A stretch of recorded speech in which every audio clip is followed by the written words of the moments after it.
디자인 도용 이 영상 하나로 심플하게 정리해드립니다. 자, 오늘의 분리 시작합니다.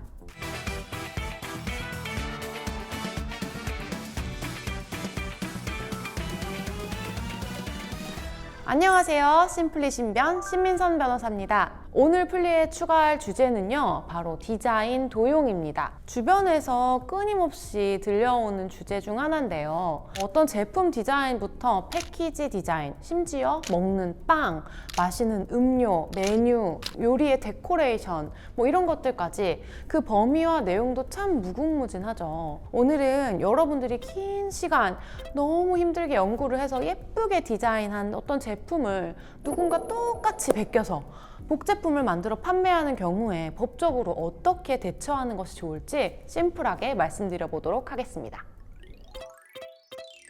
내가 특허청에 디자인 등록을 해놨다면 나는 등록 디자인권자로서 내 제품을 똑같이 따라 만든 사람한테 너 이거 앞으로 제작하고 판매하지 마, 이렇게 금지 청구를 할 수 있고요. 또 그 판매를 중단하기 이전까지의 기간 동안 내가 입은 손해에 대해서 손해배상 청구도 할 수 있습니다. 그리고 디자인권 침해는 형사고소도 가능합니다.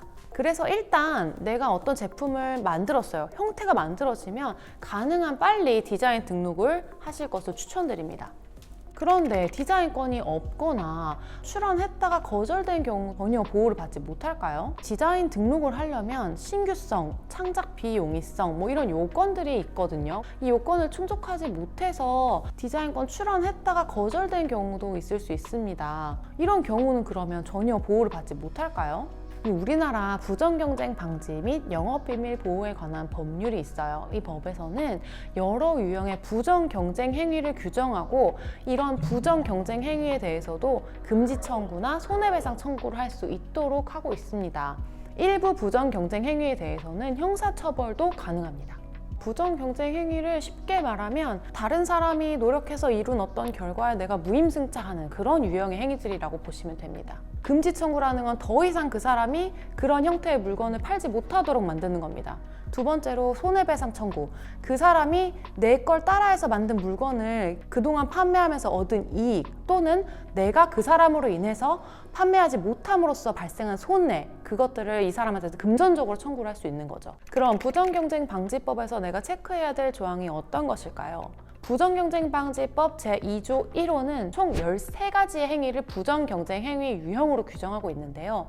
그 중에 자목을 보시면 타인이 제작한 상품의 형태를 모방한 상품을 양도, 대여하는 행위를 부정경쟁 행위라고 규정하고 있어요.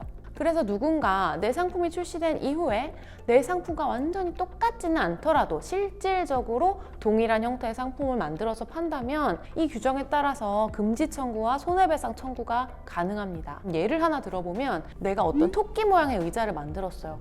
이 세상에서 의자인데 토끼 모양으로 만든 건 내가 처음이에요.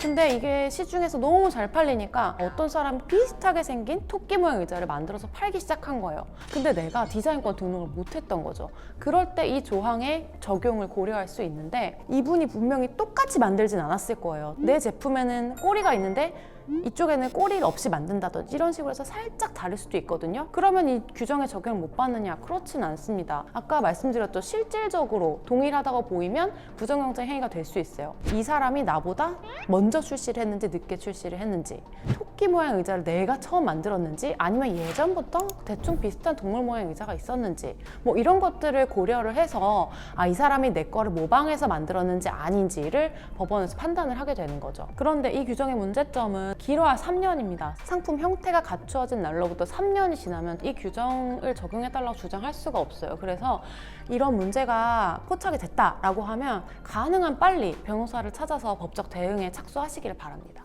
그 다음에 체크해봐야 될 조항이 부정경쟁방지법 제2조 1호 파목입니다. 그 밖에 타인의 상당한 투자나 노력으로 만들어진 결과물을 공정한 상거래 관행이나 경쟁 질서에 반하는 방법으로 영업을 위해서 무단으로 사용함으로써 타인의 경제적 이익을 침해하는 행위라고 규정되어 있는데요.